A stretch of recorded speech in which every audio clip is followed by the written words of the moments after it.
Episódios 7 ao 9 da segunda temporada de Rikekoi. Eu sou o Thunder e a melhor coisa de Rikekoi é não falar sobre a ciência do amor. Aqui é o Maurício e, ironicamente, quando eles estão abordando ciências humanas de forma indireta, eles estão fantásticos. Pois é... Porque é ciência humana, vai, altos estudos antropológicos aí. Não Cara, tô nem brincando. Teve. Dava pra se aprofundar bastante, né? Mas é aquele negócio. Às vezes ele se aprofunda em coisas esquisitas demais, outras em coisas muito assertivas e Rikekoi é uma bagunça. E sabe o que é pior de tudo? Eu gosto quando ele é uma bagunça e quando ele não quer propor segmentos. Tipo, ele não vai seguir o plot que ele definiu e tipo, vai tentar fazer isso, ser gradativo. Não, é legal quando ele pega e faz uma fórmula mais episódica. E é isso que ele tá fazendo e é isso que tá dando certo. Porque ele tá acertando muito em conversas, ele tá acertando muito em referências e principalmente desenvolvimento de personagem que eu nunca esperei algo parecido com o que a Kanade entregou pra gente nesse arquinho dela, nesse passado dela. Rikekoi, no arco da Kanade, foi muito assertivo. Ele fez... Acho que tá sendo ainda, né? Não acabou ainda. Então, é que ele deixou de lado, né? Ainda tá acontecendo, mas esse passado dela é digno de Oregairu. Tipo, o que ele trouxe aqui... Eu não vi o 10. não sei como eles continuaram isso no 10, mas... O 10 foi outra coisa. O 10 foi da aluna do Yukimura. Mas eu reformularia a sua frase. Eu não diria que Rikekoi fica melhor quando eles se focam em coisas episódios. Eu diria que ele fica melhor quando eles largam o casal principal e vão fazer coisas com os outros personagens. Pois é. Tipo, o problema é que os dois personagens principais, eles truncam a obra de um jeito extremamente complicado. Mas se você olhar o que tá à volta deles, Rikekoi consegue fazer um desenvolvimento de algumas coisinhas bem interessantes. E a questão da Kanade surpreendeu pelo nível, pela consciência, pela complexidade do que tá falando, pelo como bem ele tá falando de alguns assuntos. Mas eu não sei se eu consideraria isso episódico, porque por mais que não seja contínuo, né, um plano sequência contínuo, e vai episódio, é uma coisa que tá constantemente e seguindo de forma linear na história. Ele tá, mas é aquele negócio, né? Rikekoi deixou de cantinho e foi acessar só agora. E não é como se isso tivesse concomitante com a narrativa, vamos dizer assim. Tipo, eles deixaram a Kanade de lado pra focar em trocentas outras coisas e depois ela voltou. E até me corrigindo aqui, não foi no episódio 7. O episódio 7 setou aquele grupão de encontro. E... Isso. Putz, vamos começar daqui? E foi o começo do problema. Sim, foi o começo do problema, mas é aquele negócio, o Rikekoi fazendo as hipérboles malucas deles pra... Eu entendo, é anime, mas dá pra tratar coisas assim... Ou você abraça o megalomaníaco, ou você faz episódios incríveis, como um episódio que contou o passado da Kanade. Aquilo lá, pelo amor de Deus, eu tô hiperventilando ainda. Mas... ele ainda vai nesse negócio de vai pra cá, vai pra lá, mas aqui é bom porque, tipo, não tem aquele negócio de eu preciso provar o amor. Não, vamos pegar a temática do amor, ampliá-la, fazer um teste meio cringe. É um teste de... Você pega um estatístico e manda ele fazer um estatístico que trabalhou a vida inteira com ciências exatas e manda ele fazer um teste com o pessoal de ciências humanas. Eu acho que eu consigo enxergar algo desse tipo acontecendo. Sim. Porque o princípio estatístico tá certo. O princípio estatístico tá certo. Você quer testar uma hipótese. Você vai fazer um ensaio, você quer testar uma hipótese, ou então, no caso ali, ele não está querendo testar nada. Ele quer avaliar um fenômeno. Então, o que você vai fazer? Você vai avaliar esse fenômeno repetidas vezes e tentar entender o padrão dele. Beleza. Ele quis manter o fenômeno o mais parecido possível, né? Fazer o que a gente chama na estatística de controle local. Diminuir a interferência de fatores externos. Complexo para o que ele está se propondo. Existem outros mecanismos de se fazer isso de forma mais controlada. Mas temos anime. Mas então ele fez toda essa parte de repetição, de certa forma aleatorização, e fez controle local, os 3 princípios da experimentação. Então, em tese ele tá certo. Agora, existem outras nuances, assim, quando você tá fazendo experimentação, principalmente quando você tá fazendo experimento com um ser humano, que você tem que avaliar conjuntamente. Esse experimento dele dificilmente passaria no comitê de ética, inclusive.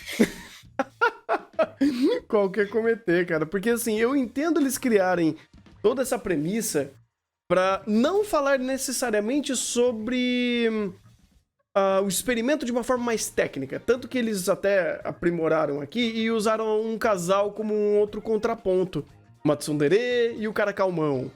Você tem a Kanade, uma garota indecisa, e o cara que parece uma boa praça. Aí você tem Yukimura e a... Nossa, esqueci o nome dela.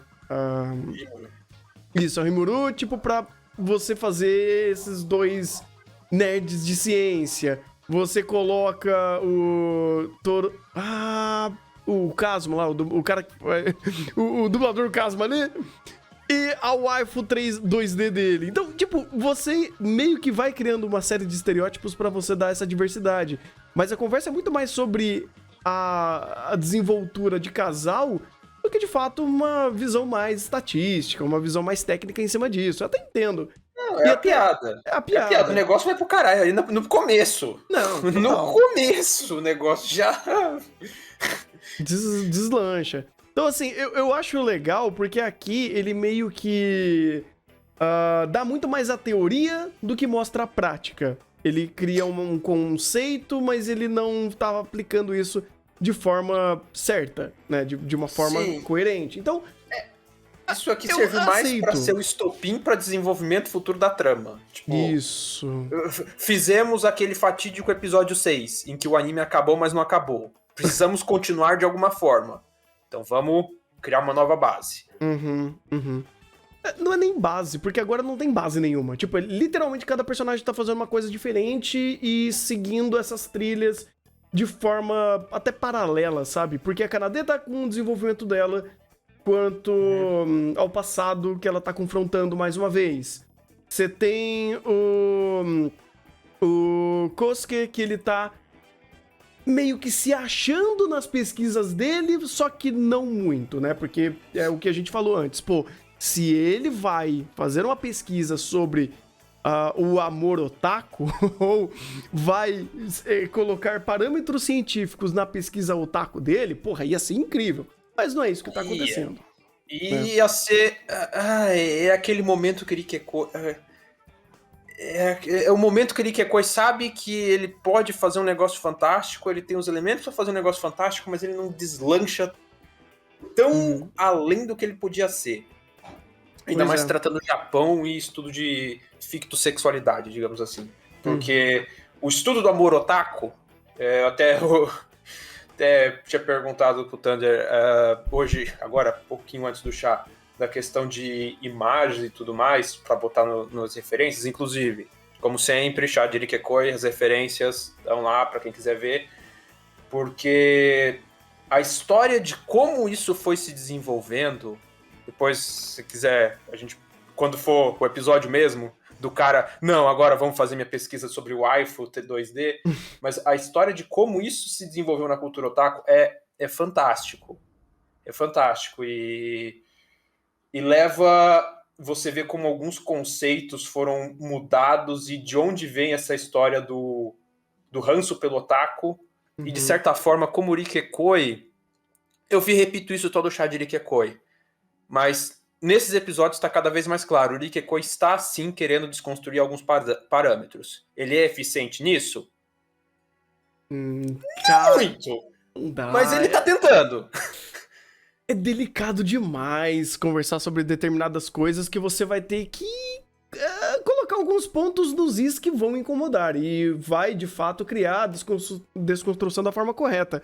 Mas ele Kekoi não tem o tom pra isso. Mas, então, quer dizer, ele tá tentando. Ele tá tentando. Isso que é o foda, cara, porque assim, eu não quero pular muito o episódio 7, mas eu preciso falar do passado da Kanade e como isso muda muita coisa. Tipo, você quer falar um pouco mais? Não, diga, a gente nunca segue ordem nessa desgraça, vai. Então, Vai, caleidoscopia. Ok, eu quero entrar nesse parâmetro do passado da Kanade e como eles construíram essa personagem. Velho, vai tomar no cu. Tipo, o que eles fizeram com ela... Cara, eu nem lembro qual episódio foi. Peraí. Foi tanto o 8 quanto o 9, porque acho que o 8... O 7 foi a questão do trauma, tipo, dela... A gente sabia que tinha coisa com esse professor, daí o 7 é o gatilho, pro 8 ela ter aquela conversa truncada com a Rimuru, que é aquele negócio da Rimuru gosta, não gosta dela, e aquela explicação do nada, e o confronto de o que é normal, pra no 9 a gente ter, acho que, o flashback em si.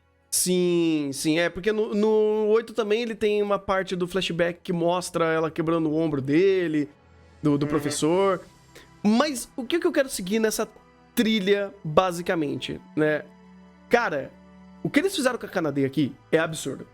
Em âmbito de roteiro, eu não esperava que Rikekoi trabalhasse tão bem em personagem. Porque o que eles trouxeram pra ela é complexo não só pra Rikekoi, mas pra muito anime de drama e slice of life. Porque eles setaram essa personagem já há um tempo, eles trouxeram ela em primeiro plano pra conversar e todos os aspectos de conflito dela, da vida dela, da vivência dela, das experiências, das habilidades, das qualidades e defeitos, tudo foi muito bem apresentado. Tudo foi muito bem setado. A parte de jogar essa carga da normalidade em cima dela saber que ela é diferente das garotas normais, dos contrapontos trazidos a ela, de como ela sabe que ela tem muito setup que não é coerente ou ele não é bem transcrito. Tem uma frase, cara, que o Yukimura falou pra ela, que eu bati palma pro Yukimura. Eu falei, eu nunca imaginei que eu ia levar o Yukimura como um personagem. E ele fez. Ele só falou, ok, se você se força tanto a ser normal, me explique o que é normal. Cara, isso é uma frase tão simples, tão boba, mas que deu tanto peso e deu um tato tão grande pra ponderar perspectiva que, mano, eu falei, mano, eu não tô em Rikekoi. Eu tô em outro anime, eu tô em Oregairu aqui. Isso na verdade tá, porque é coerente com o personagem. Não. O estereótipo hiperracional dele... Não, o problema... É extremamente coerente. Por mais que seja inesperado, no sentido de que o Yukimura, ele geralmente tá lá pra truncar a narrativa e fazer piada com a hiperracionalidade dele, o modo como o roteiro se estruturou pra ele estar ali naquele momento de crise foi extremamente coerente. Não, e isso que eu falo, cara, é incrível, porque é a primeira vez que eles criam um conflito tão bem setado que ele consegue aproveitar o próprio Yukimura. O Yukimura, inclusive, no episódio seguinte, no episódio 10... Não, episódio 9? 9, 10? Eu acho que foi no 10 que a gente vai falar hoje, mas... ele foi incrível, a racionalidade dele foi utilizada de uma forma maravilhosa e tá dando evolução pra ele. Até o Yukimura tá evoluindo no meio desse processo todo.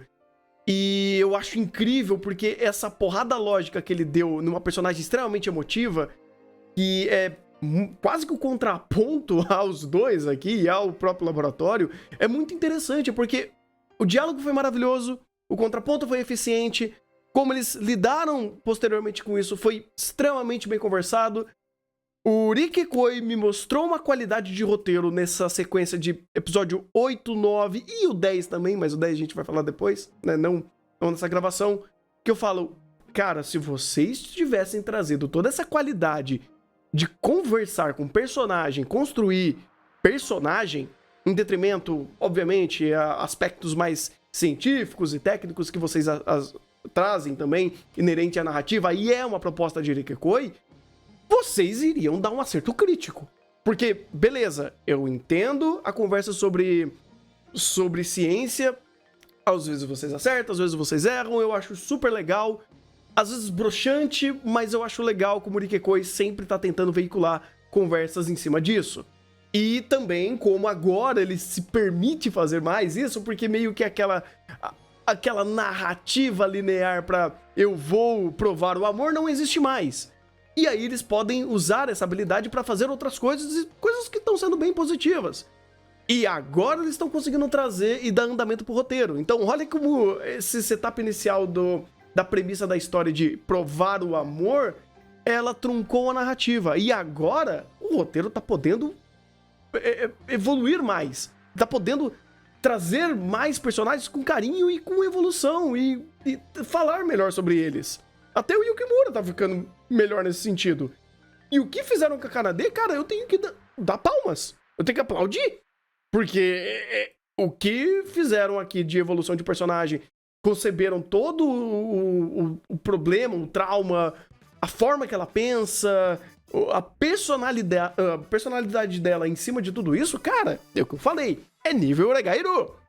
Uhum. E o que é pior, que eu digo que Irikekoi ainda tá mantendo a premissa dele de falar de ciência, só que dessa vez de forma paralela, de forma mais lúdica, porque isso, o passado da Kanade é quase uma dissertação antropológica sobre o papel de gênero. Caraca. Faz sentido. Para pra pensar qual que é o começo do trauma dela de ser normal. Ela não se enquadra no padrão de feminino. Sim. E daí, papéis de gênero. Ela precisa gostar do vermelho ou do rosa. Ali no caso do Japão, vermelho. Não pode gostar de azul. Uhum. Papel feminino, cuidar da casa, cuidar do irmãozinho. Você meio que... Esse papel quase de brincar de mãe, vamos dizer assim. Questão de feminilidade dela. Ela não pode ser agressiva, ela tem que ser a garota toda feminina. E outros aspectos ali da qual ela se reprime por não se enquadrar nesse estereótipo de gênero, que não é só um estereótipo de gênero da sociedade japonesa, mas é um estereótipo de gênero meio que geral, porque não peguei tanto de coisa de artigo de questão de sociedade japonesa, a gente já falou desses estereótipos e papéis em outros chás, Wonder Egg, Takegi Shoujo, acho que até Reviewers, a gente acho que chegou a falar alguma coisa disso. Tipo, cara, tem uma porrada de chá que a gente já abordou esse tema, papel da mulher na sociedade japonesa. O último chá de Irikekoi a gente falou sobre isso, a gente falou sobre a questão da Kanade, como a família dela força ela a ser a garota, né? A mulher perfeita, tradicional japonesa. Então, pô, a conversa tá viva aí. Sim, e é isso. Você tem esse setup social e você tem um anime mostrando toda uma quebra e todo um problema que esse setup trouxe pra essa personagem. Um problema que é bastante real. Você tem quase um estudo antropológico travestido de uma personagem. Só que aqui você não tem um diálogo expositivo. Inclusive, eu fiquei abismado com o trabalho de direção dessa parte. Cara, teve... Até a produção, o diretor pegou todo o contexto da Kanade e soube trabalhar de um jeito tão bem feito que ele utilizou muitos momentos maravilhosos para fazer isso ser sentido. Seja na brincadeira, seja no trauma, e um momento que eu falei, pô, você sabe o que você tá fazendo. Quando ela tava fazendo todo aquele flashback, ela tava pensando sobre a vida dela, falando sobre como ela tá se adequando a ser muito mais feminina e muito mais aceita na sociedade, e aí ela vai fazendo todo esse retrocesso. Família, escola, faculdade e laboratório. Ela foi mostrando que gradativamente ela foi vestindo máscaras e reprimindo muito da própria personalidade para ir sendo mais feminina. Chega num ápice do momento que ela se considera mais normal E o diretor faz um negócio que eu falei, vai tomar no cu. Quando ele simplesmente dá um close no Yukimura, e o Yukimura quebra aquele gelo de cena e olha pra cara dela. Colocando literalmente o Yukimura como um ponto de reflexão novamente pro ponto de normalidade. Cara, isso não foi texto que fez. Foi direção. Eu tô falando bem de direção, Irikekoi. Eu não acredito. Eu juro pra você, eu não tô concebendo que Irikekoi tá tendo direção, que tá tendo uma boa narrativa. Eu tô louco. Não tá. Porque, de novo, coerência interna. Porque o roteiro, a base de Irikekoi, a proposta dele é tentar provar um consenso social que não é definível. É um conceito social que não é definível. Uhum. O Yukimura chegar e falar, tá, beleza, a gente tá com a nossa pesquisa louca aqui do que é amor, que é super vago, super empírico, você não tem um conceito certo. E você que tá usando esse conceito que você também que serve que tem a mesma coisa? Uhum. E também não tem uma definição. Pois é. Resolveu trabalhar. Até o bait dela dando soco na máquina foi fantástico. Uhum. Foi fantástico. Eles criaram uma puta de uma piada e não sei o que, gritando e vai, olha, finalmente ela se revelou pro cara, o cara gostou dela, mas não, volta pra realidade, não, eu não vou fazer isso porque isso não é coisa feminina. Então, cara, esse episódio 9 foi muito bem dirigido. Sim, não só disso de não, mas como o cara, sem querer, solta uma frase tipo, é meio assustador, mas eu ainda gosto, eu tô achando legal você. E por mais que ele ainda elogie ela, o fato dele admitir que, socialmente é estranho, mas eu não me importo. Socialmente é estranho, fica na cabeça dela. Uhum. Gruda. Cara, eu queria que tivesse alguém de psicologia aqui pra dissertar sobre esse negócio aqui, porque, cara, extremamente bem feito. Extremamente bem feito, cara. Olha, o que ele deve ter acertado nesse âmbito social, eu jogo por qualidade também de roteiro. Porque é a primeira vez que eu tô batendo palma pro roteiro de Irikekoi e pro anime como um todo de Irikekoi. Porque esse episódio 9, sobre ela, trazendo nuances, trazendo uma conversa que faz todo sentido, acerta a perspectiva, acerta o tom. Cara, são coisas raras em Irikekoi e essa metade desse episódio 9, cara, isoladamente foi a melhor coisa de Irikekoi. Sim. Maravilhoso. E aproveitando já o gancho para começar a buscar as referências aqui, trazer assuntos legais, questão de normalidade. Novo, o anime falou, você não tem uma definição de normalidade. E é até interessante nisso, porque é aquela coisa dos estudos sociais que é interessante. Você precisa estabelecer um normal, até para na parte de psicologia e tudo mais, você conseguir definir o anormal. Uhum. Só que a definição do normal, ela varia de acordo com a sociedade. E coisas que são normais numa sociedade tornam-se anormais em outras, e você tem aquela questão do consciente coletivo, né, digamos assim, que vai se moldando ao longo de eras e tudo mais.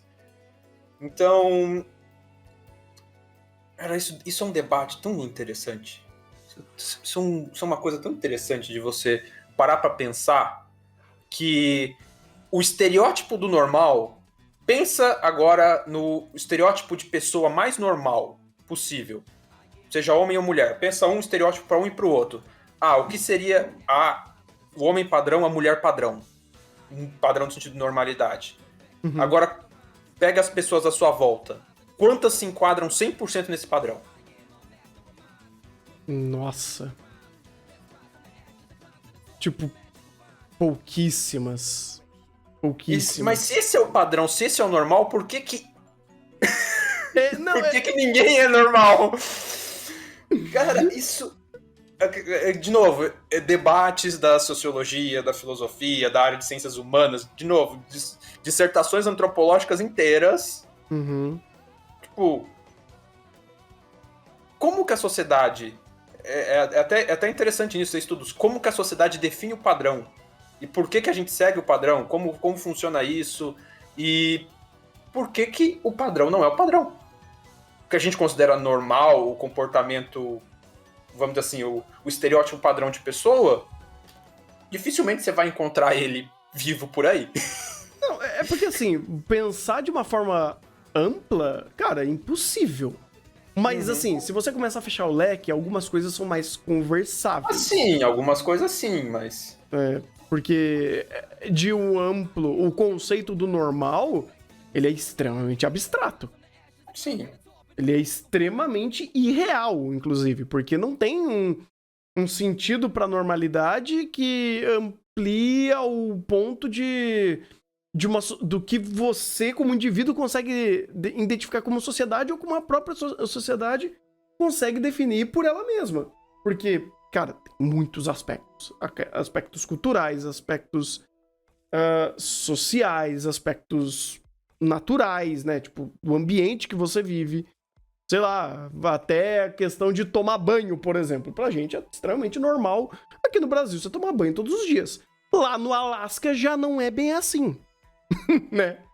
Por motivos climáticos. Então, assim, é uma série de parâmetros que, cara, o normal por si, a palavra definida de uma forma ampla, é impossível de você definir. Impossível. E, bem, é interessante também, porque o próprio Ikeko, ele faz uma conversa em cima disso, porque a normalidade, ela vai sendo passada por uma série de aspectos que ela categoriza como normal para a sociedade e natural para, por exemplo, alguns padrões. E até, vamos dizer assim, que pelos processos que ela foi mostrando pra gente, tem coisas que são muito mais fáceis da gente saber que são padrões. Por exemplo, quando ela falou da mochila vermelha. O padrão é mochila vermelha. Mas eu não gosto de mochila vermelha. Eu queria ter uma mochila azul. E aí você já começa a trazer coisas que são muito mais palpáveis. Que é uma questão de escolha, uma questão de imposição. Estão colocando ali e vai. Por exemplo, não que tenha sido colocado, mas a menina tem que usar saia, vestido. Pô, não gosto de usar saia e vestido. Eu quero usar calça jeans. Então, sabe, são coisas que podem ser colocadas ali no meio do desenvolvimento do roteiro, do desenvolvimento da normalidade que ela tá trazendo. Narrativando, valeu aí pelo sub, cara. Esqueci de desligar o Megumi porque estamos gravando. Ai, ai. Mas nisso daí, eu acho interessante porque até o próprio anime, mesmo sem pegar muita referência externa, ele já trouxe esses pontos, esses tons que contrapõem até o próprio lance dela de ser normal. Aí, relaxa, fica tranquilo narrativando, que o problema foi meu. Eu que esqueço de desligar esses bots. Pessoal que vai ver na gravação, acontece. Toma um susto aí. A gente tá falando do tema sério, de repente, amigo me fala. Exatamente. Como que descontra? A questão de normalidade. A gente consegue até traçar, o que eu falei no chá passado, a curva normal. Um espectro para cada determinado aspecto, a gente consegue traçar um padrão mais ou menos assim, que a maioria das pessoas se enquadra numa curva normal. Mas quando você multiplica todos esses parâmetros, todas as possíveis dimensões de normalidade, você achar uma pessoa que se enquadre na maioria deles, é difícil. É difícil. E outra coisa também interessante desse padrão, dessa normalidade, é que geralmente a gente define a normalidade pela ausência de anormalidade, né? Não é pelo sim, é pelo não. É por mais longe da curva.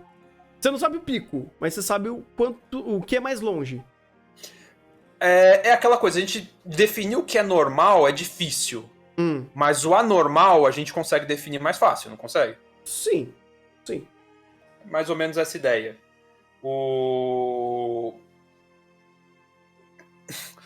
Ai, vai, como é que eu conseguiria colocar isso mais fácil em palavras?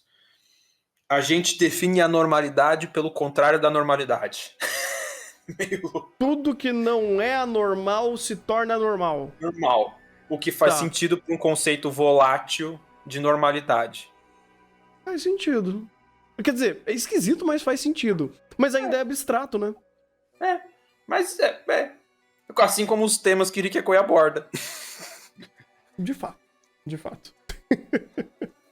Vamos pensar padrão de masculinidade na França do século XVI, XVII. Por aí. Rei Sol.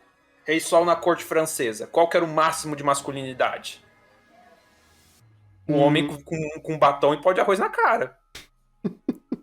Isso era o normal. Pois é. Hoje em dia, se um homem sair assim na rua, o pessoal vai estranhar. Ou na Grécia com os grandes banhos dos campeões, né? Na Grécia, sociedade greco-romana também é outro padrão interessante de normalidade. Porque a relação homossexual entre homens era normalizada. Sociedade grega é bastante homoerótica. Pois Hoje é. em dia, a coisa já tá bem diferente. Apesar de nós nos considerarmos sucessores, né? O mundo ocidental se considera sucessor da sociedade greco-romana. Em certos aspectos, os gregos eram bem mais liberais que a gente.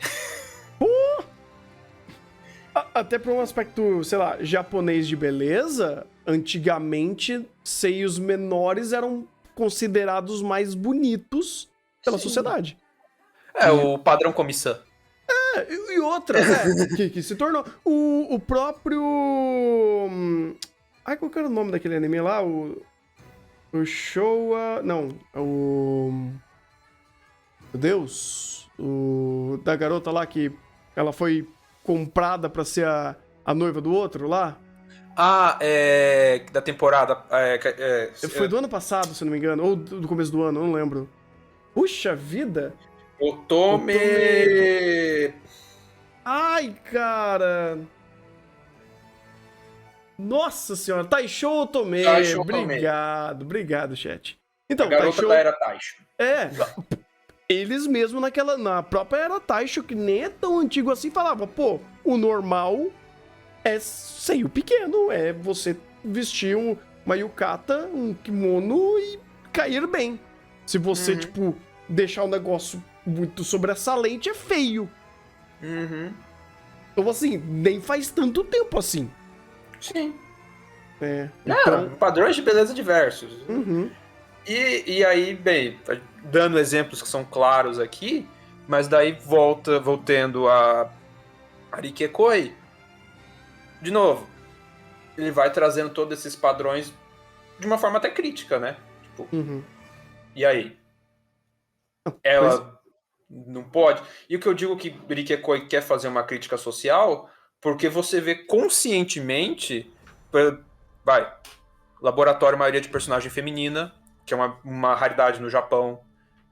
A personagem feminina normal desse laboratório de anormais sendo essa pessoa que sofre com esse estereótipo de normalidade. O otaku do laboratório não sendo o estereótipo otaku. Então... É verdade. É nesses e outros parâmetros que eu volto a dizer. Rikekoi quer fazer uma crítica e uma desconstrução de estereótipos. Ele é bom em fazer isso? Nem sempre. Mas ele tá sempre tentando. Nesse caso da Kanade, eu bato palma. Porque o que ele fez aqui...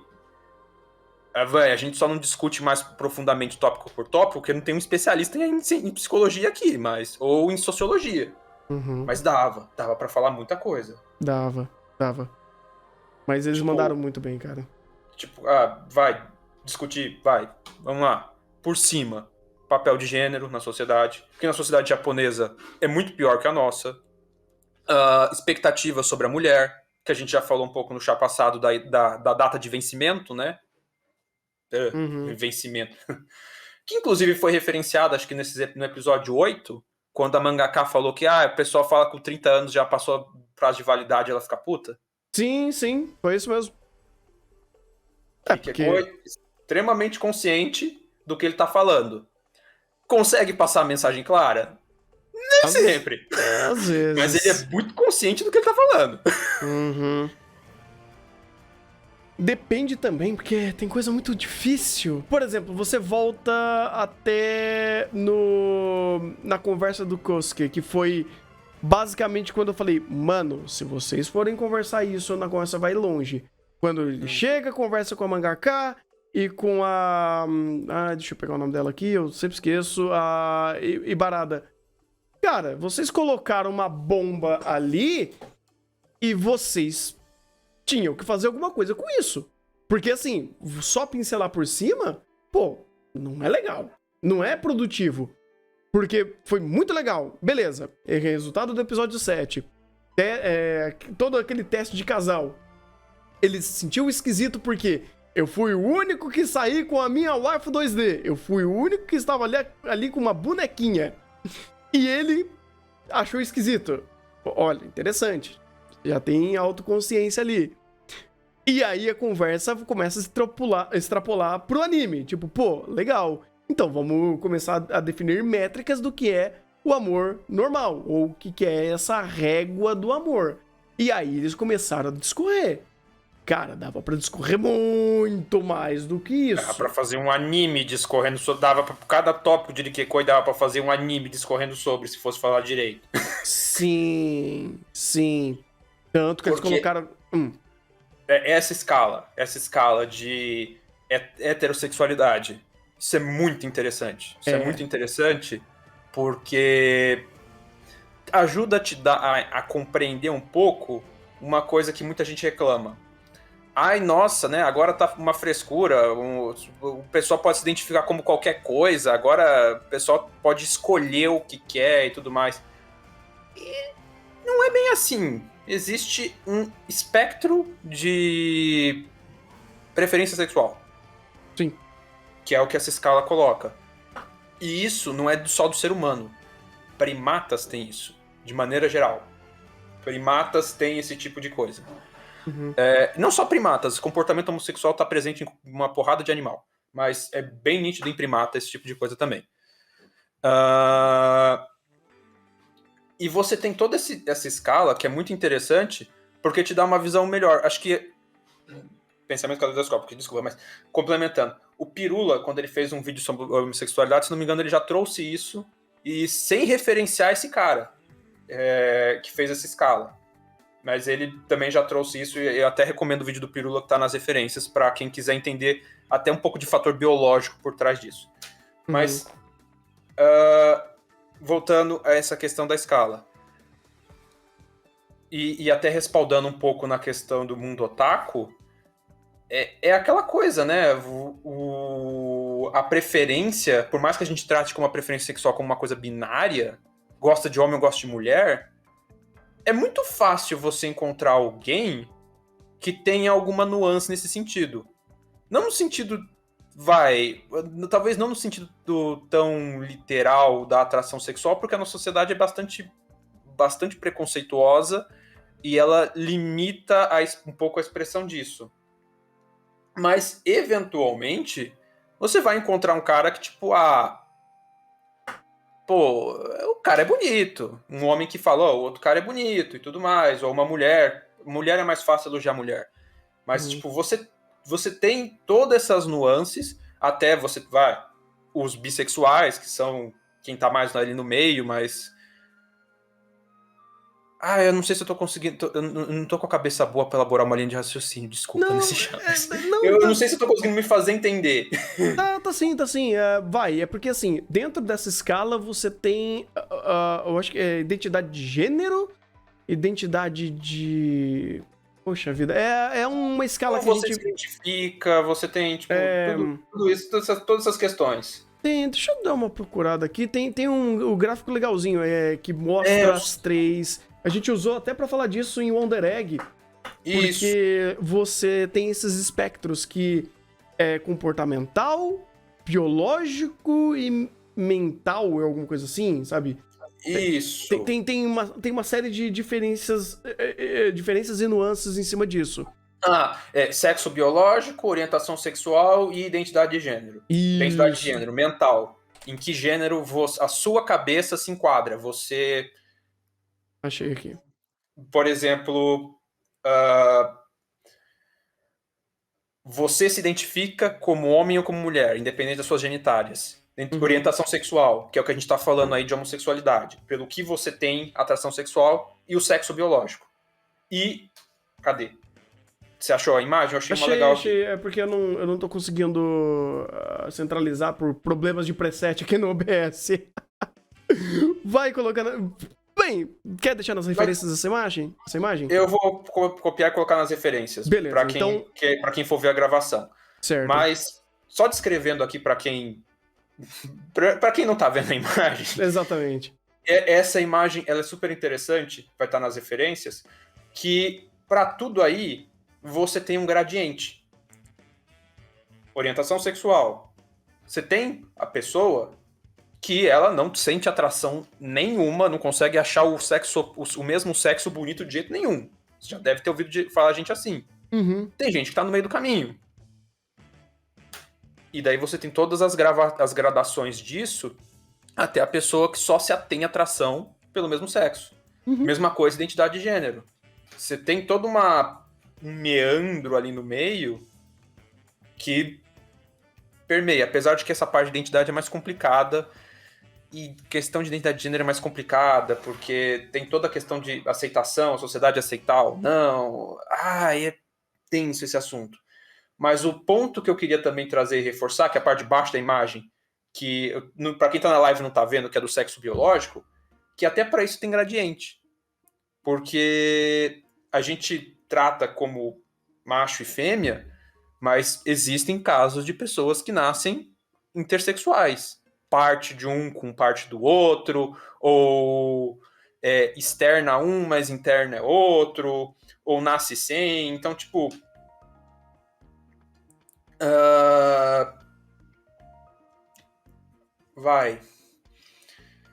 É muito difícil você encontrar na natureza uma coisa que seja binário.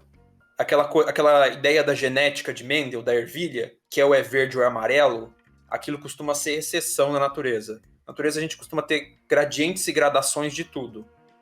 E, bem, isso acaba não se aplicando só para a natureza, mas, de certa forma, também para padrões comportamentais. Você tem gradientes. E por mais que eu talvez esteja sendo um pouco obtuso no discurso, eu peço até desculpas, eu gosto de reforçar essa mensagem porque a gente conseguir compreender melhor um pouco das questões da sociedade que a gente vive, que é uma sociedade que está cada vez mais discutindo isso, e por um lado que ela discute isso, por outro tem gente fazendo força, tipo, ai, nossa, que frescura, estão inventando moda. Não, porque a partir do momento que você reconhece que existem esses gradientes, e aqui um gradiente unidimensional simples, um exclui a opção do outro. Digamos assim, ou é um, ou você tá mais para um lado, ou você tá mais para o outro. Nesses 3 gradientes aqui, quantas combinações aí a gente conseguiria traçar? Quantas possibilidades de pessoa? Óbvio, questão da normalidade. Existe uma predominância de pessoas de determinado grupo. Heterossexuais, cis, com sexo biológico mais condizente, digamos assim, com a mentalidade e tudo mais, né? O padrão esperado. A predominância tende a ser assim. Mas também tem muita gente nesse meandro todo ali. E é até interessante disso, que se você for parar para pensar em primatas em geral, é interessante que esse tipo de gradiente, esse aumento de porcentagem de comportamento homossexual, ele é comum de acontecer em vários primatas, não só em seres humanos. Até como, por exemplo, muito como tanto para a questão de interação do grupo, como para a questão de dominação, tipo, estabelecer hierarquias. Mas muito interação social. O primata faz muita interação social com sexo, independente do gênero. Isso tá no grupo. Ah, e é interessante como o ser humano, que se diz o mais racional, superior de todos, tem mais dificuldade de entender isso. É porque daí ele meio que racionaliza, entre aspas, demais isso, né? E agora a gente tá podendo ter mais conversas sobre por âmbito de liberdade e acesso à informação. Então, isso daqui não é achismo, sabe? Porra, tem uma infinidade de pesquisas e estudos dentro dessa área para explicar e entender melhor identidade de gênero, orientação, sexo biológico e tudo mais para você entender mais comportamento e a própria construção de um ser humano. E isso daí, ele só é fácil de você... Assim, ele ajuda a você a entender que não existe essa ideia de você ser binário. Acho que a única coisa binária e entre aspas é o sexo que você nasce. E ainda é entre aspas. Ainda é bem entre aspas. Inclusive, nunca afirme que o sexo... nunca afirme seu cromossomo pela sua gônada externa.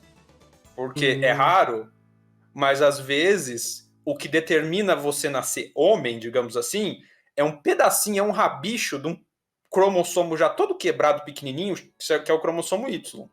De vez em quando esse pedacinho migra pro cromossomo X.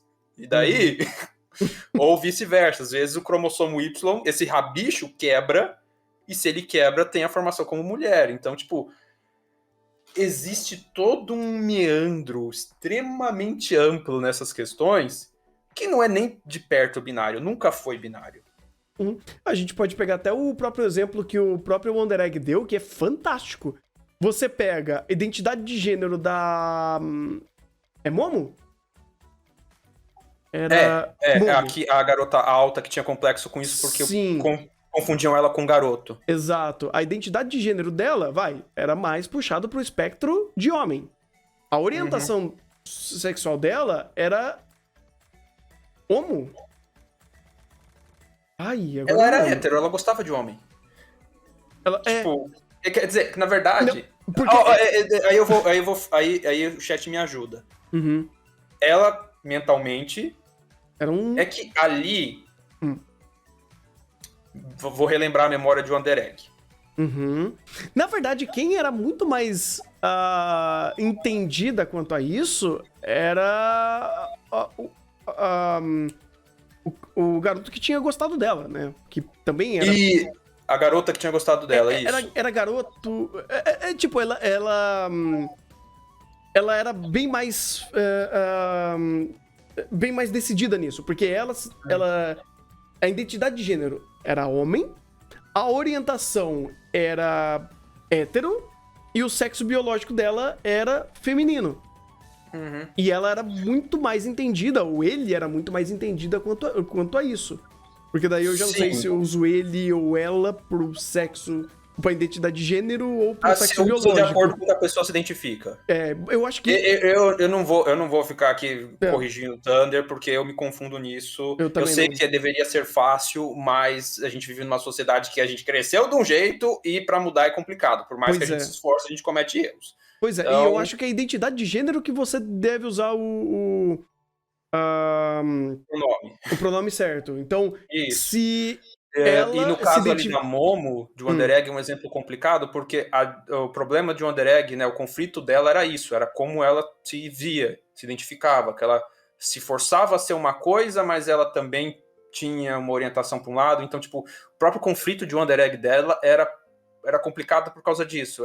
O conflito dessa personagem era em termos de se achar nesses meandros. E que numa sociedade nossa que entende tudo como binário, é complicado de você fazer essas definições. O certo seria tacar um foda-se pra essa definição, e são pessoas, e vamos respeitar porque são pessoas, independente disso. Deveria, né? Deveria. Mas, né, a gente tem que ficar categorizando pra poder explicar que isso é normal. Pois é. Até você pegando o exemplo da Kanade, olha que interessante. A identidade de gênero dela tá muito mais para um feminino. De fato, ela é heterossexual e ela do sexo biológico dela é feminino. Só mulher cis, hétero. Exatamente. Só que o comportamento dela, os gostos dela, são muito mais associados a padrões, olha, voltando ao termo, masculinos. Né?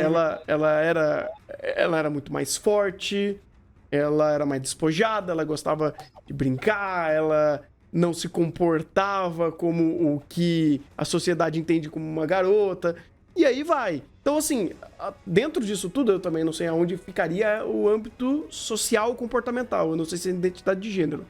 Não entraria. Identidade de gênero é como, literalmente, como a pessoa se enxerga. Se ela se enxerga como mulher, por mais que ela goste de coisas de homem, seja a mulher que dá um pau em todo mundo na pelada do futebol, se ela se enxerga como mulher, é uma mulher. Ponto. Isso faz sentido. Então, a parte social...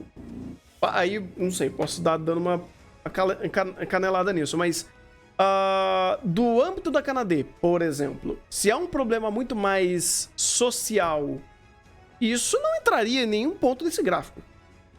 Não, é outro ponto. E daí a gente bota mais nuances. O problema da gente querer botar as coisas numa caixinha é porque a gente não vive em caixas, a gente vive em gradientes multidimensionais.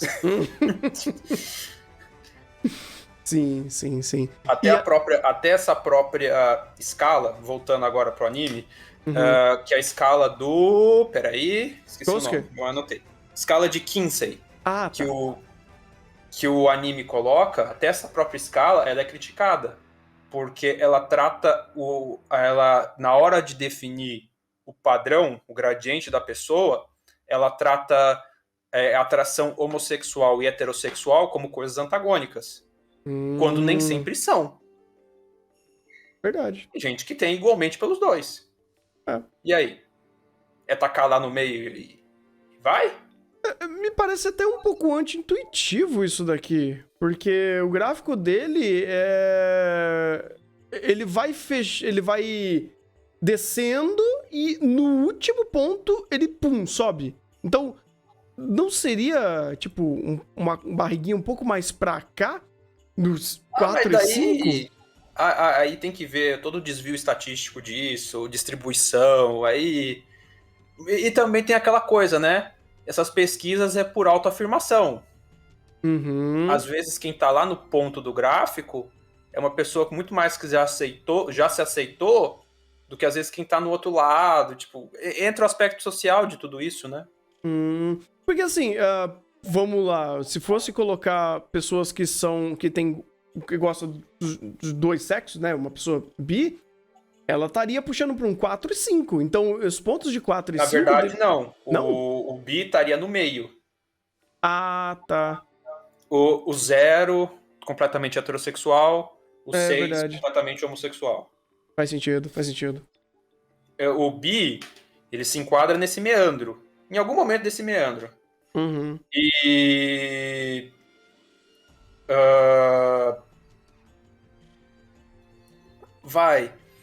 E mesmo que ele se enquadre nesse meandro, tem toda a questão da pressão social pro lado que ele vai.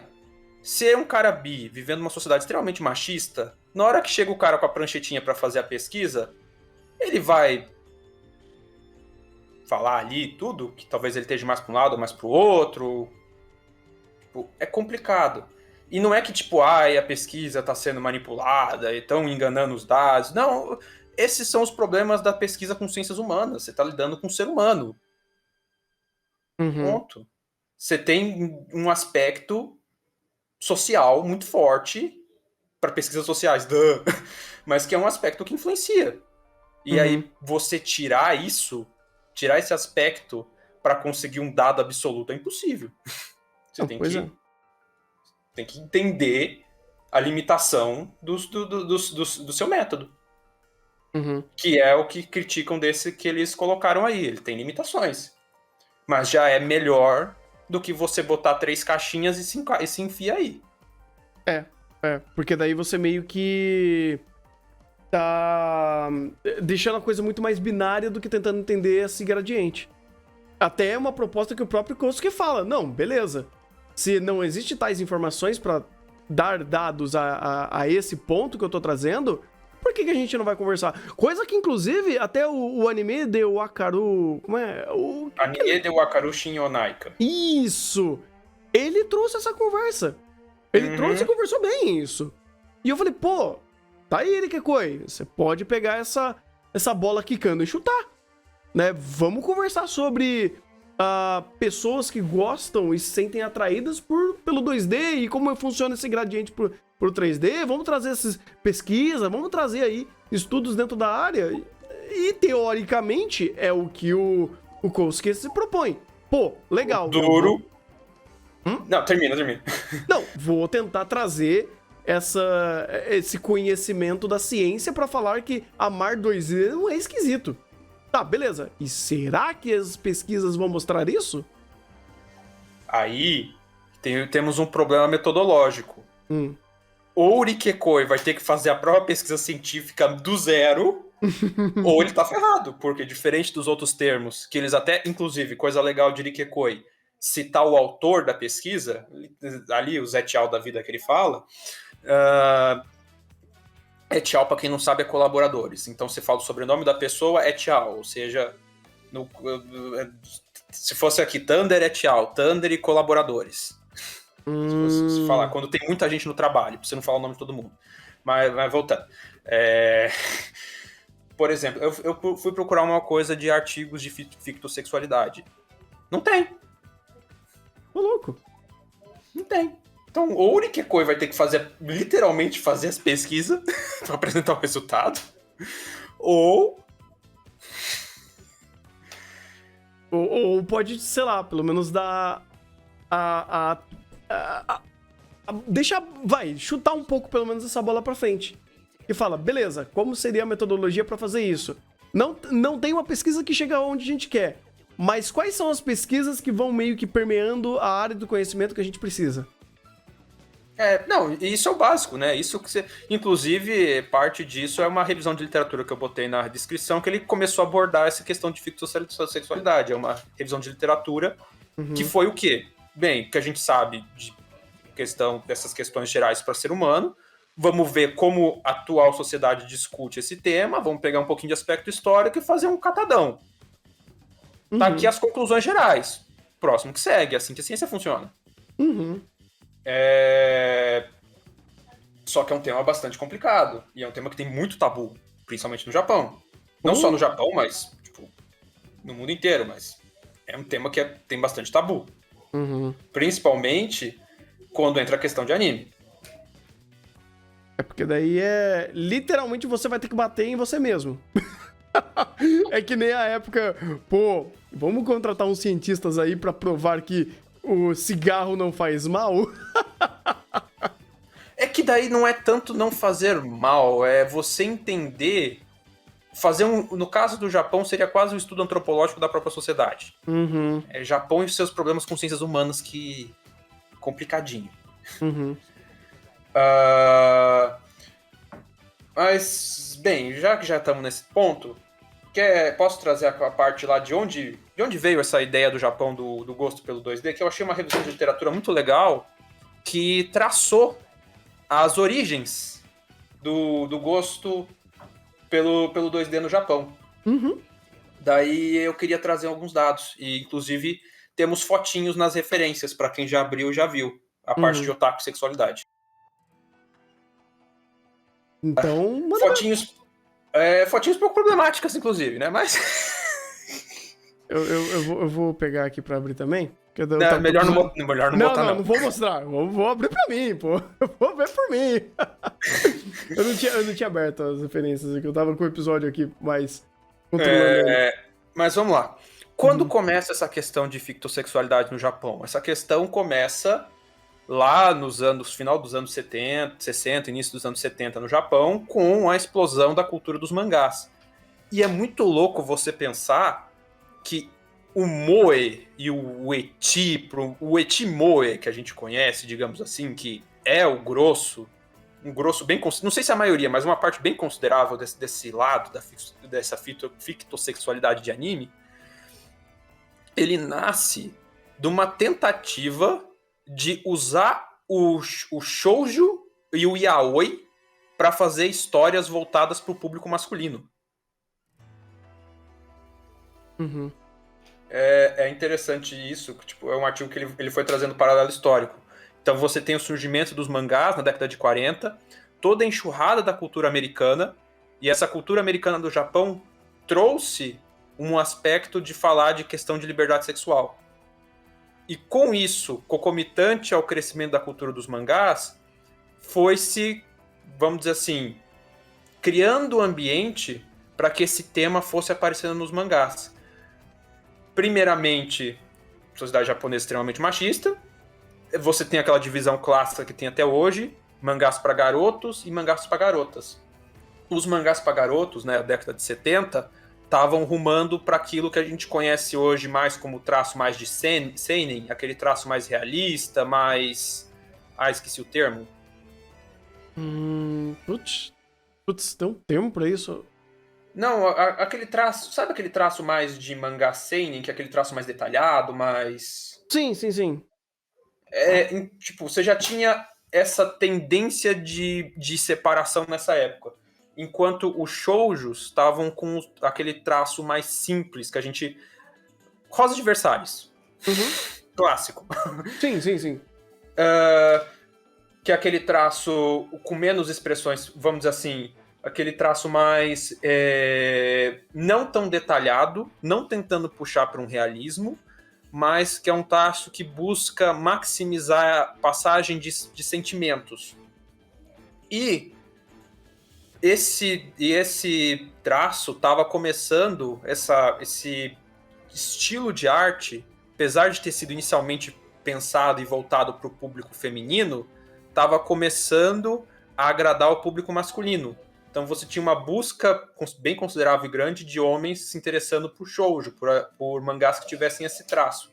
Uhum. Nesse contexto, alguns mangakás criando histórias voltadas para o público masculino resolveram pegar essa estética shoujo, pegar um pouco da questão da liberdade sexual que os mangás yaoi já traziam, colocar isso, mas em vez de ser relações entre homens, ser um homem com uma mulher, trazer isso, trazer esse erótico do mangá que já estava no yaoi junto com essa estética, para criar o que seria o shoujo-ai, que depois se divergiria no moe, no lolicon e toda essa estética que a gente conhece hoje. E esse negócio das discussões sobre fitosexualidade começa justamente aí, na década de 70. O primeiro, eu consegui procurar aqui o Cibele. Cibele é considerado um dos primeiros mangás a fazer essa fusão lá na década de 70. E para quem tá vendo as referências, parece criminoso. Parece?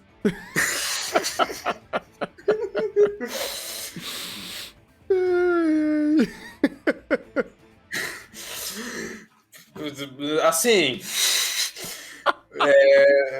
tá censurado aí por motivos óbvios. Não, pois é. Na arte original não tem essas tarjas? Não, óbvio que não tem. Ah, tá, entendi.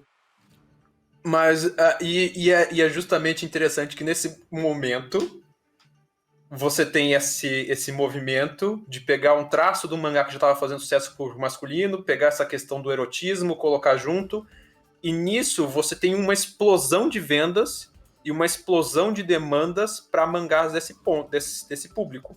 Uhum.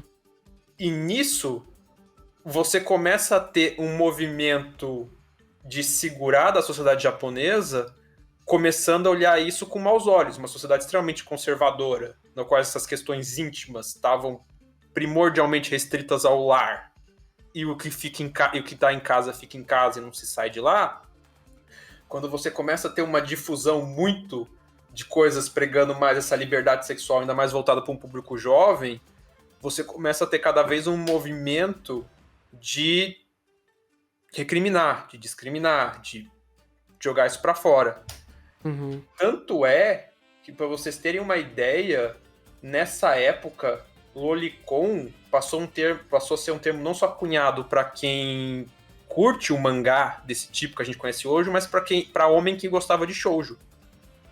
Um homem que gostasse de Rosa de Versalhes, ele seria um lolicon. Caramba. Justamente porque você tem esse movimento contra. É um movimento contra muito interessante pelo menos o texto vai descrevendo, porque na década de 80 você tem, de fato, o que eles chamam de explosão do lolicon, né? A epidemia do lolicon, que vai até a década de 90, praticamente, em que você começa essa indústria a crescer exponencialmente, ao mesmo tempo que você começa a ter uma reação da sociedade japonesa exponencial para tentar segurar isso de alguma forma.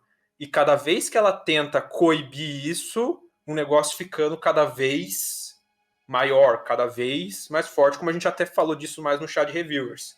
Verdade. E é super interessante que você vê nessa época a construção do estereótipo otaku que a gente vê hoje.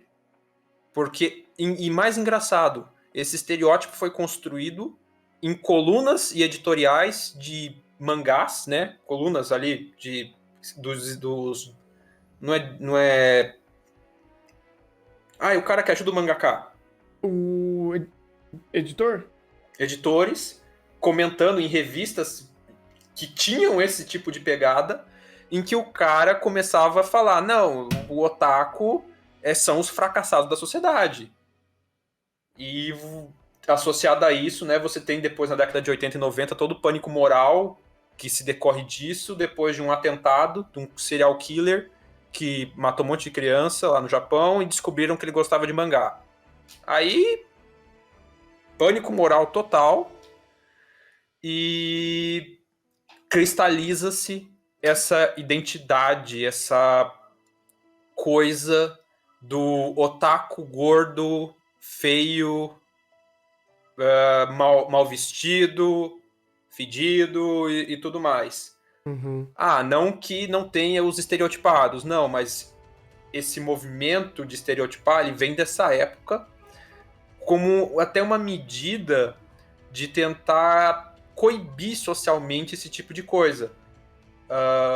É interessante que um dos caras, uma das colunas, eles, em determinado momento, essa questão da fictossexualidade era encarada de uma forma que o fictossexual nessa década de 70, 80, final da década de 70, 80 até 90, ele não era considerado homem, porque esse pessoal criou o estereótipo de que se o cara tem atração por boneco 2D, ele com certeza não tem atração por mulheres 3D, e por isso ele é afeminado, ele não é homem.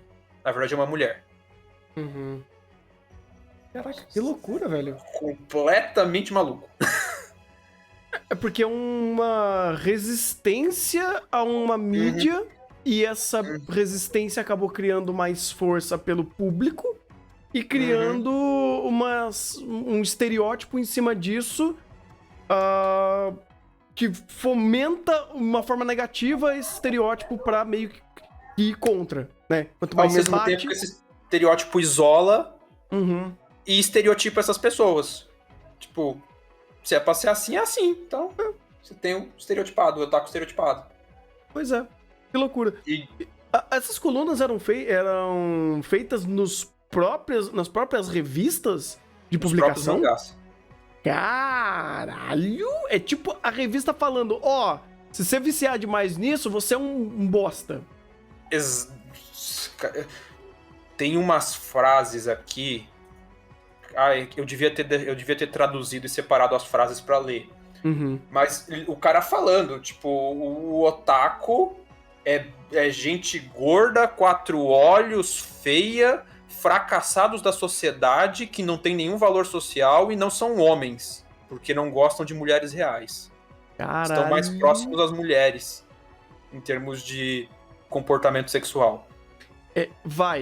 Extrapolando o exemplo. Tem um pouco preconceituoso. Não, extrapolando o exemplo aqui. É literalmente, você tá lendo Naruto na Shonen Jump e você termina o capítulo e o editor do Kishimoto fala pra você, então, se você tá viciando demais, você é um fracassado, você é um bosta. Tipo, caralho, é contra-intuitivo, inclusive. Não, mas entra nessa sanha que foi a sociedade japonesa na década de 80 e 90 pra tentar literalmente criar um pânico moral. Sabe o que a gente tá vivendo no Brasil hoje? Sim. Pânico moral em relação sim. a costumes? Uhum.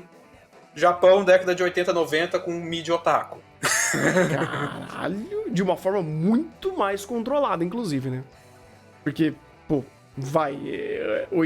década de 80, acesso à informação e coisa do tipo era muito mais restrita. Então, você meio que vai criando alguns subterfúgios pra começar a consumir aquilo que você quer consumir, que você viu que você gosta, e ir fazendo as adaptações. O lance todo do molde dos gêneros, moe, shoujo, BL, coisa do tipo, foi justamente isso.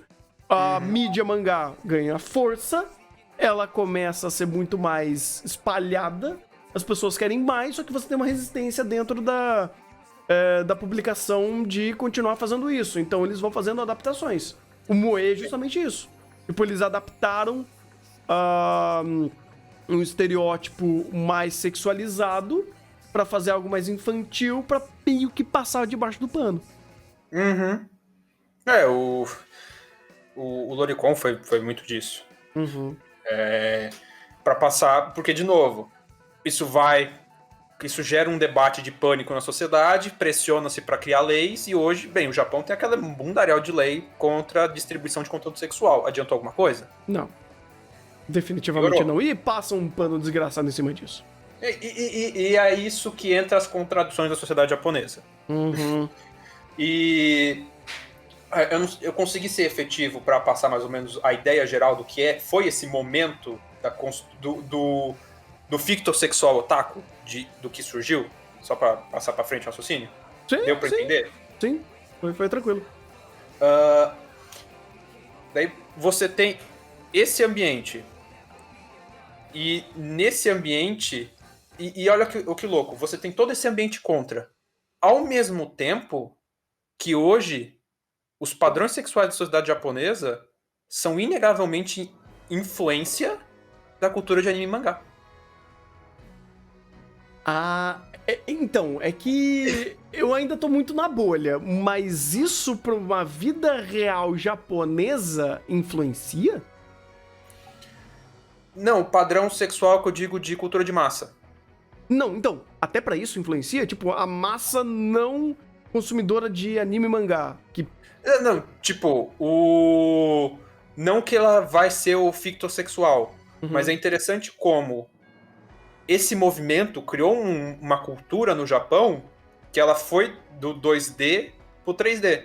Então você tem toda a estética moe kawaii de garotinha jovem que sai do 2D e começa a interferir nos padrões de gostos do 3D. Entendi, faz sentido. Que é um debate até muito interessante. A revisão que eu achei da Frontiers, que abordava a fictossexualidade, ele até falava isso. Apesar de hoje, se você fazer uma pesquisa aberta, o número de pessoas que vai admitir algum grau de fictossexualidade seja baixo, o esperado, talvez, seja que a maioria das pessoas tenha algum grau de fictossexualidade. Pela própria natureza humana. Por o aspecto de assimilar figuras? Assimilar figuras a conceitos? Sim. Porque, tipo, sei lá, se a gente voltar mais pra trás, você tinha...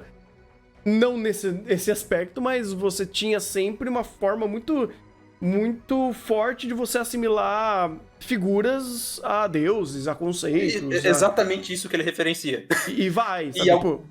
E algumas dessas figuras tinham teor sexual.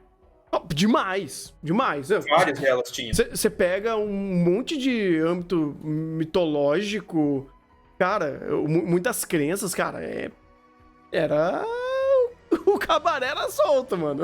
Então, por mais que não seja um desenho 2D estilo mangá, a questão cultural por trás da ficcionalidade, de novo, o cara que falou isso é uma revisão de literatura, que ele fala, a gente precisa estudar mais isso. Tem que ver isso aí. Não. Ele aborda justamente isso. Tipo, a questão cultural humana de trazer o erótico para coisas que não sejam o sexo oposto da sua espécie, ela acontece em vários âmbitos. Sim. Então, por mais que a sexualidade tenha, não só no Japão, no mundo inteiro, essa questão de repressão, de que coisa estranha, a gente tem dificuldade de saber até quando essa repulsão a isso é uma questão social ou uma questão mais natural, porque o natural esperado é que boa parte da humanidade, uma parte bem considerável, tenha alguma tendência. Sim. De novo, tendência fictossexual não quer dizer ausência de gosto pelo 3D. Uhum. E entra naqueles gradientes todos que a gente ficou falando, não sei se ficou... o fictossexual, ele bate um pouco na gradiente de certos fetiches e começa a fazer esse emaranhado de assimilações? O cara da revisão até fala disso, pra ver parafilia. Ele fala, sexualidade não é encarado como doença, não existe nenhuma evidência que deva ser revisado para se encarar como doença. Mas, veja a parafilia do DSM-5. Entendi. Não que seja algo, problemático, mas que ele entre ao âmbito de fetiche. Isso. É que entra, de novo, a conversa do anime de Wakaru Shinyonaka. Uhum. Afeta a sua vida negativamente? Não. Então, não é uma doença. Afeta a sua vida ou a vida de outra pessoa de forma negativa? Não. Então, beleza. O exemplo do próprio Ikekoi trouxe é justamente deixa eu pegar o nome dele aqui que eu esqueci de novo. O Kosuke. Ele se sentiu incomodado, isso estava afetando ele. E veio o ponto de reflexão pelo ponto. Estou me sentindo incomodado porque eu fui a única pessoa que foi um encontro com uma bonequinha na mão. Peraí, tem coisa errada aqui. E, de novo, olha que legal. A desconstrução de Rikekoi. Veja o nosso otaku. Veja quem é a caracterização do nosso otaku em Rikekoi. Some-se a isso. Até hoje, na sociedade japonesa, você tem o mito de que o otaku que gosta de 2D não tem nenhum interesse por 3D. Kosuke. Ele tem o 2D dele. Mas ele também quer um 3D. Na verdade, não. O estereótipo dele é mais visual. Porque ele é todo despojado em seu visual, mas o seu gosto é completamente ligado a um gosto otaku. Ele visualmente é completamente diferente. O outro exemplo mais próximo da gente é o Igor. Ele é o otaku futeboleiro. Não, o que eu quis dizer com desconstrução de estereótipo é isso, porque qual é o estereótipo do personagem otaku em anime? Rudeus. Tem 2 padrões. Ixi, peraí, é o Rudeus e... Não, eu ia falar o self-insert Kirito Face ou... tá. Ou o Rudeus, o gordinho só que sofre bullying. Não, mas aí é self-insert, não é realidade. Sim. Aí sim, não, né? Mas aí é a projeção fictícia do personagem, não a projeção fictícia da pessoa. Eu não sei se isso vai fazer alguma diferença. Sim. É a projeção do que o estereótipo padrão de japonês. É o Rudeus querendo ser o Kirito. Tipo, todo Rudeus quer ser o Kirito. Ponto. Essa frase é horrível, mas enfim. Sim. E o que eu digo de estereótipo é isso. Tipo, visualmente ele te quebra.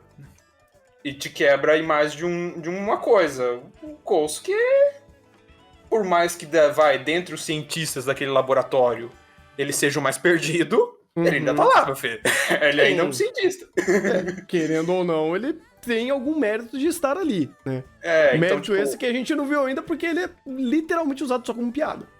Ele literalmente usa o computador da faculdade pra rodar eroguê. E outra, fosse no Brasil, porque ele tava um pouquinho fudido. Não ia rodar, porque o computador não ia aguentar. Tem esse ponto também, mas... Mas o ponto em questão dele é que aí é culpa do roteiro, porque ele é utilizado só como meme. Uhum. Ele é só o alívio cômico de Rikekoi. Sim. Então, assim, é foda. É que aquela coisa, Rikekoi, ele tenta fazer a desconstrução, ele não acerta sempre. Na verdade, Uhum. O arco da Kanade é exceção. o Arthur Kanade é exceção. Mas, sei lá, eu ainda gosto dessa tentativa dele. Porque por mais que não seja perfeito e seja falha, ele ainda não sei. Acho que ele não cai muito no problema. Ele escorrega, fica no senso comum, fica aquela narrativa truncada, mas tipo. É um problema Sei lá, mais ainda acho foda narrativo. Um problema mais narrativo do que de representatividade, ou a representação, ou até a ação dele, porque vai fazer muita diferença de tirar o Kosuke da história? No atual momento, não. Desde o começo. Então, até o atual momento, não. Se mais pra frente vai fazer, eu não sei. Não, porque até então ele é só mais um ali que tá fazendo corpo e é isso. Sei lá, por exemplo, você pega até o professor marombado, ele, por mais que seja piada, ele traz contexto. Sim. Ele traz conflito, ele traz métricas. Kosuke não. Kosuke tá lá. Sabe? Literalmente, ele tá lá há 2 temporadas. Então Tá lá perdidão. é difícil, sabe? É o roteiro não sabendo usar o personagem. Você tem um personagem super interessante de premissa, mas o roteiro se recusa a usar ele pra uma questão melhor.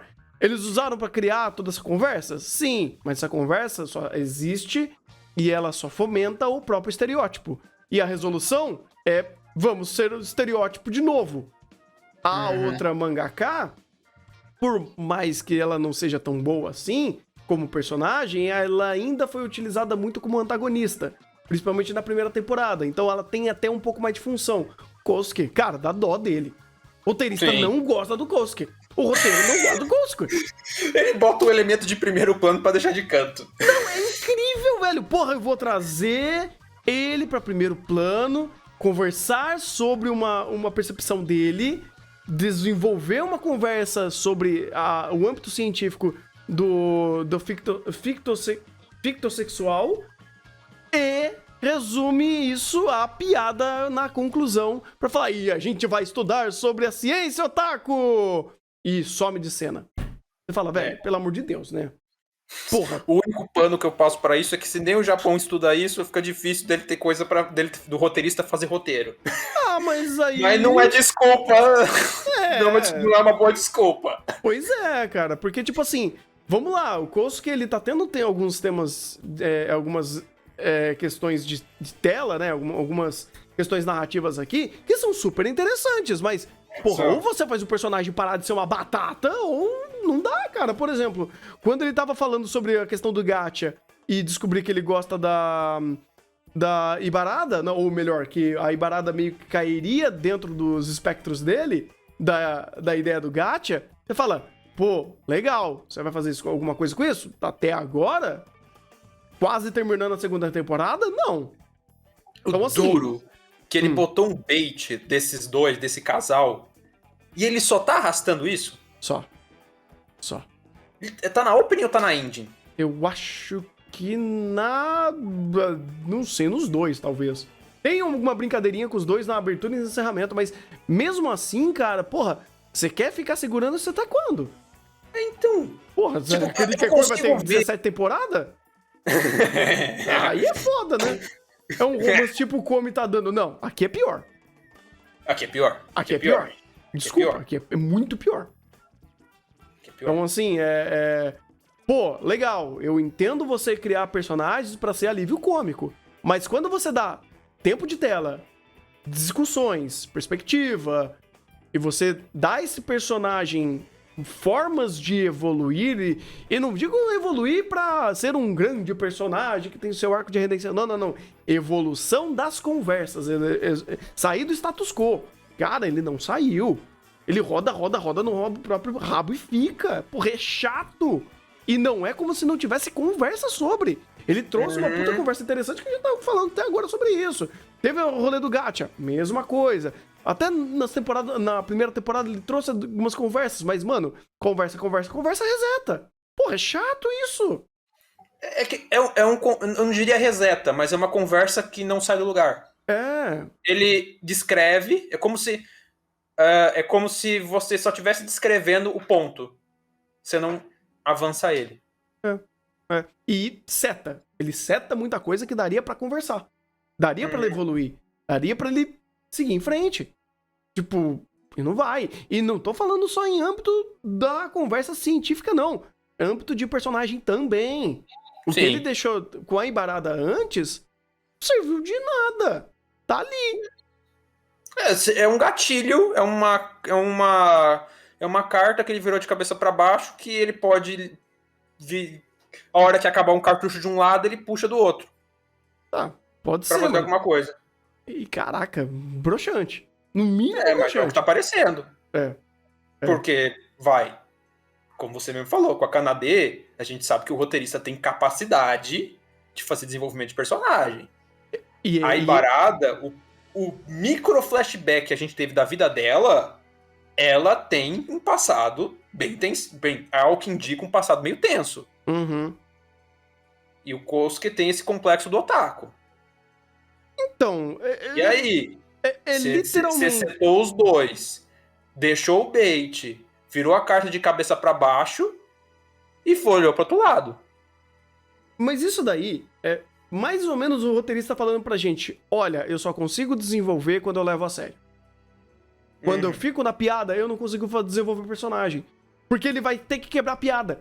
Ele vai ter que quebrar o status quo do personagem. E ele tem um medo desgraçado de fazer isso, porque senão ele perde a piada. E é por isso que ele foi... O que ele fez com a Kanade? Ele leva a Kanade a sério. Por isso que funciona muito bem o roteiro. Quando ele leva a sério, quando ele quer dar consequência, ele sabe fazer. Porra, é a porcaria da frescura de, vou ficar segurando isso daqui, vou ficar segurando essa carta até morrer e acabar o jogo. Caralho, não! Joga pra rodar, vai, enfia no mesa. Medo de desenvolver roteiro? Porra, velho.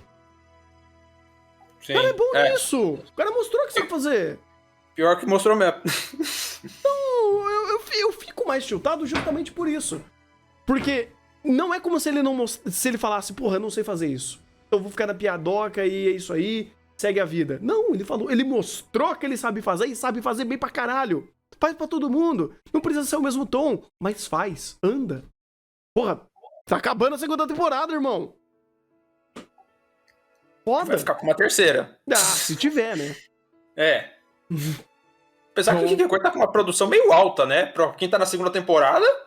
Eu tô impressionado também. Não, o próprio episódio 9. Não só o episódio 9. O episódio 10 também foi bem feito, tá? Ele tá indo nessa reta final, tá indo muito bem. Eu falei, caralho, mano. Kikekoi tá deixando os cartuchos bons pro final. Tudo bem, eu sei que alguns animes fazem isso, mas... tem muita coisa boa que ele tá fazendo. E o episódio 10 vai ser da hora pra caralho de conversar. Pra caralho. Sim, porque espero. Vai, só adiantando a ideia. Ele fala sobre a ideia de expectativa e realidade quando você coloca... quando você coloca anseios numa pessoa. Porque, por exemplo, é o que acontece com a aluna do Yukimura. Eles vão falar sobre o pai dela. Nossa, isso é uma conversa muito legal. Eles vão falar sobre a expectativa do pai dela. E, mano, é maravilhoso. É maravilhoso. O Yukimura fala... Eu não vou dar spoiler, mas, porra, é um episódio muito bom. Honestamente, um episódio bom. O que aconteceu com esse nerd chato do cacete, estereótipo desgraçado de cientista chato, que tá começando a fazer sentido pra esse roteiro? Cara, o que eu tô falando enquanto eu tô fazendo nas lives, fazendo react dele, eu tô dando MVP quase todo episódio pra ele. Eu falo, mano, não é possível. Não é possível. Até o episódio 6 a gente tava reclamando toda hora. Esse estereótipo de cientista padrão chato, arrogante... é um saco e trunca a narrativa pra cacete. Pois é, mas aí que tá. O que ele tá fazendo? Ele tá fazendo esse estereótipo sendo utilizado pro bem. Fazendo ele não ser o contraponto positivo e coerente dentro disso. Não é o contraponto de truncar e não desenvolver algo. Tipo, ser ser a barreira que ele vai truncar uma história para um âmbito negativo. Não, ele trunca o problema. Ele é mais a solução do que o empecilho. Agora, isso é bom, porque o estereótipo dele fomenta isso. E não tem problema você usar o personagem pra isso se você sabe usar isso bem. Porque ele, por exemplo, fez no episódio 6 de... Peraí, deixa eu fazer os cálculos aqui e truncar metade do episódio pra falar que eu te amo. Porra, é chato. Porque ele é o ponto de virada. Ele é o ponto de conflito. Quando ele é utilizado pra desenvolver ou colocar conflito pros outros, ele funciona bem. Ele funciona bem pros outros, não pra ele mesmo. Não dá pra entender. Engraçado que esse é o ponto que tanto a Romuro fala. Pô, é isso que eu gosto dele. E de fato, é fantástico quando ele faz isso. Porque ele permite fazer isso quando ele não é o ponto de conflito. Literalmente funciona quando é pros núcleos secundários. O núcleo principal é um saco. Pois é. Mesmo ele sendo coerente, ele ainda pode ter um efeito negativo na Kanade? Não, porque ele só tá reforçando uma pergunta e não uma imposição. Quando ele questiona a Kanade, ele não tá impondo. Ele tá literalmente questionando o que é o seu normal. O dano mental foi simplesmente por uma constatação da própria Kanade da contradição inerente ao raciocínio de normalidade dela. Porque literalmente a questão que ele levanta é o que ela não quer resolver, o que ela não consegue resolver por ela mesma. E isso não gera um trauma, isso não é algo negativo. Pode gerar um trauma sim, na situação, mas... Mas é porque literalmente ele tá bugando ela com ela mesma. Isso, não é um trauma por ele, mas é aquela coisa, a arma tá engatilhada. Tá. O que vai tirar? O que vai puxar o gatilho? Não, pode ser gatilho pra uma questão ruim, mas é aquele negócio, ele não tá literalmente colocando mais uma gotinha dentro do balde dela de você não é feminina, sabe? Você tá errada. Não, ele está questionando algo que ela mesmo tá... ele tá fazendo ela se contradizer. Sim. Isso, não é negativo. Pode, obviamente, ser visto com maus olhos, principalmente da forma de tato. E tato é uma coisa que ele não tem, porque faz sentido, porque ele é assim. Mas ele tá usando o estereótipo dele pra fazer algo correto, ele tem um ponto coerente, e o que ele tá trazendo não é contraditório a esse personagem e nem ao momento. Então, faz sentido. Pô, é um ótimo contraponto. Sim. Então, por isso que eu fico embasbacado de ver uns negócios desses. Eu falo, mano, não é possível. Não é possível. Ai. Mas... Eu acho... Só tem mais uma coisa que eu queria trazer. Claro. Que eu devia ter trazido na parte do... Quando a gente tava falando da... Cadê? Da questão de identidade. Que entra um pouco na questão de números que eu peguei para ver um pouco dessa questão de como o papel feminino nessa realidade que Rick Ekoi representa, ele é muito coibido. E como o drama da Kanade ali foi lindo o que eles fizeram, mas se eles quisessem fazer a temporada inteira sobre isso, eles tinham um cartucho.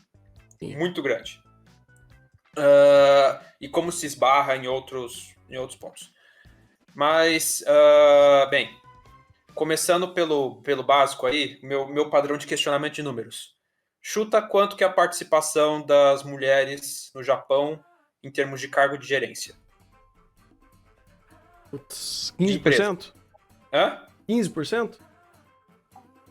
Não, menos. 7? Isso, 7. Caralho. 7,8. Não abri. Chuta quanto que é no Brasil e no mundo. Putz, uns 25. 37 no Brasil, média global 31. Caraca! Em compensação, 44% dos postos de emprego de meio período no Japão são ocupados por mulheres. considera-se aquela questão que a gente volta e meia fala quando fala desse tema aqui, a estereótipo japonês de dona de casa. Mulher casou, teve filho, larga o emprego para virar dona de casa, então você tem muita mulher fora do mercado de trabalho. Então, começar a contextualizar qual que é esse mundo do normal da qual essa personagem está falando. E agora indo pro universitário mesmo. Mulheres na ciência. Vamos lá. Vamos brincar com o chat também. Chutem aí, mundo, Brasil, Japão. Vamos ver quem acerta. Como assim? Quantas mulheres estão na área da ciência? Porcentagem de mulheres na área da ciência. Começar com o Japão. Putz, no Japão? Umas 35? Sei lá. Quem dá mais? Quem dá mais, quem dá menos? Pô, vou chutar um 35 aí, vai. 35? Não Muito. sei. Muito, né? Eu imaginei. Pro Japão, sei lá, pro Brasil está uns 40, não sei. Por aí. O Brasil não contabiliza isso. O Brasil não contabiliza? Não. Olha só. Você tem estimativas em relação ao número de bolsistas, mas daí eu falo. Mas Japão tá entre 40% e 60%. 40 e 60? Depende de como você contabiliza. Caraca! Bem maior do que eu imaginava. Pô, louco. No Japão, 16,5%. Média mundial, 33%. Não, peraí. Entre 40 e 60, Brasil, Japão é? 16,5%. Meu Deus. Considera que ela tá indo também para a área de computação. Área de exatas. Que deve ser menor ainda. E de novo eu reforço, por mais que Rikekoi não faça isso perfeito, desconstrução de padrões. Tem um laboratório predominantemente feminino, uma realidade que começa assim. E aquela coisa, no Brasil, entre 40% e 60%, porque se conta muito porcentagem de bolsista e pós-graduação. O grosso, quem faz a pesquisa no Brasil é o pessoal da pós-graduação. E número de mulheres na pós-graduação, tem ano que 2015 era 48% do doutorado, 58% no mestrado e licenciatura, 2019 subiu para 54%, 58% das bolsas CAPES para pós-graduação são ocupadas por mulheres. Então você tem essa margem, entre 40% e 60% dos cargos da pesquisa no Brasil é feito por mulheres. Caramba! Muitos em áreas de grandíssima importância, inclusive áreas tradicionalmente que se tem o estereótipo masculino, engenharia e tudo mais. Então, vou repetir o discurso pela milésima vez. Gosto que Rikekoi bota esse ambiente diferente da realidade. É bom para ajudar a contrastar alguns padrões. E isso é bom para quebrar algumas preconcepções de que gênero biológico influencia em aptidão para esse tipo de carreira. Porque é um discurso que, querendo ou não, já ouvi muito o pessoal falar isso. Caramba! E eu vou falar uma evidência anedótica. A maioria das pessoas no laboratório que eu trabalho são mulheres. Elas não devem nada para nenhum homem que está lá, em termos de capacidade nenhuma. E as pesquisas reforçam isso.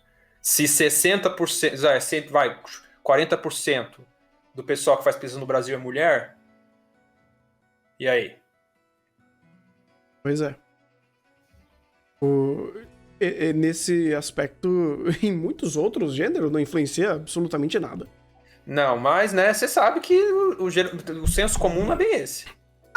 Lembra da fatídica? Você chegou a ver a fatídica pergunta do questionário parado? O questionário parado? Depois eu falo isso, pra não ficar dando muito viés no negócio. Não, ok, não faço ideia do que é isso. Você esqueceu. Eu esqueci? Oh, meu Deus. Agora eu tô tentando lembrar o que eu esqueci. Depois eu comento. Depois eu mando no WhatsApp. Eu esqueci do que eu esqueci. Fantástico. É... Muita gente respondeu um negócio lá que vai nesse sentido, de tentar buscar viés biológico em determinadas proporções sociais. E não que não possa ter alguma predisposição, alguma tendência, mas você apontar determinismo biológico nisso é muito complicado. Mas é isso. Acho que eram mais ou menos esses dados que eu queria trazer. Deixa eu ver se tem mais algum outro que eu separei aqui. Eu fiz uma revisão rápida no IME, na USP, de porcentagem de professoras mulheres. E tá aí nas referências para quem quiser ver. Departamento de estudo de matemática. Dependendo do departamento, você tem grandes variações. Não significa nada. Matemática. Às vezes o que eu queria trazer, acho que faltou um pouco de tempo para pesquisar, que às vezes essas tendências de carreira mais masculinas e femininas têm muito mais a ver com o status da carreira do que com capacidade propriamente dita. E eu ainda quero pesquisar um pouco mais disso. Eu não sei se Rick Ekoi vai voltar a trazer esse termo, mas eu acho que agora eu acabei. Não sei se tem mais alguma coisa para falar. Eu acho que não, mas, pô, bem interessante, cara, porque realmente é interessante quebrar esse misticismo que, mulher não pode isso, não pode aquilo, e, bem, vamos dizer assim que, de uma forma ou de outra, animes ainda fazem o deles, meio que waifutizando tudo, então, por alto, ainda é interessante você pensar que um laboratório de pesquisa de uma universidade dentro de Irikekoi representa, mostra que tem muito mais personagens, muito mais mulheres do que homens nessa área acadêmica, nessa área de pesquisa e vai, sabe? E isso é um contraste com a realidade que ele representa. Tudo bem, a gente já falou isso em outro chá. O Mulher Irikekoi é o waifu. Beleza? Mas ainda assim... É uma tentativa de... Dá pra se encarar como uma tentativa legal, pelo menos até que se prove o contrário. Aí estou aberto a argumentações. Eu acho mais legal o que o mundo dos animes faz de uma forma mais benéfica do que maléfica de uma forma geral. Mas muito de anime retrata mulher como waifu. De fato. Assim como também de um outro espectro, todos os homens também tem muitos estereótipos que agregam eles, né? De uma forma muito mais ampla, inclusive. E muito mais subutilizados também. Só que eu acho muito legal quando você tem obras que mostram mulheres de uma forma muito mais ampla fazendo um monte de coisa. Sabe? Você tem anime que mostra mulheres jogando golfe. Ou... fazendo acampamento, esquiando, ou, sei lá, sendo protagonistas de uma saga, de uma jornada heróica de fantasia, pescando, pilotando naves, sei lá o que for, ou andando de moto. Mas isso daí é da hora pra caramba, cara, porque de fato você quebra isso, sabe? Pô, sim, você tá inserindo uma figura feminina em atividades múltiplas e variadas e mostrando isso pro mundo. Pô, da hora. Sim. Eu ainda acho que eu ainda acho um salto positivo. É aquela coisa, né? Personagem bem desenvolvido em anime. É raro de encontrar, independente de gênero. Pois mas às vezes, cara, vamos dizer assim que a superficialidade, às vezes também é pra um ponto positivo. Mas a pessoa não vai pensar na complexidade narrativa do desenvolvimento de personagem. Mas a garota está ali fazendo um papel bom, sabe? Sim. Mas vamos lá, Naruto mal tem mulheres que são muito mal desenvolvidas. Pô, mas você tem a Tsunade que representa um cargo de poder. Tem um valor, sabe? Tem um valor. Sim. Eu sei que é muito pensar. É um assunto muito mais complexo. É um assunto muito difícil de tratar. É difícil, é difícil. Mas eu acho que, sei lá, resumidamente, de uma forma geral, eu acho muito mais benéfico ter muito mais personagem feminina representando determinadas áreas e cargos e estereótipos do que personagens masculinos, de uma certa forma. Então, assim, é bom que o mundo dos animes esteja recheado de um monte de garotas. Isso é bom. Uhum. É. Sim. Acho que é isso. Acho que é isso. Peço desculpas pela mente mais confusa do que de costume, que a cabeça tá na marcha. Relaxa. Tá engatando a primeira aqui ainda. Eu também tô numa domingueira desgraçada aqui comigo mesmo. Não tem problema nenhum. Uhum.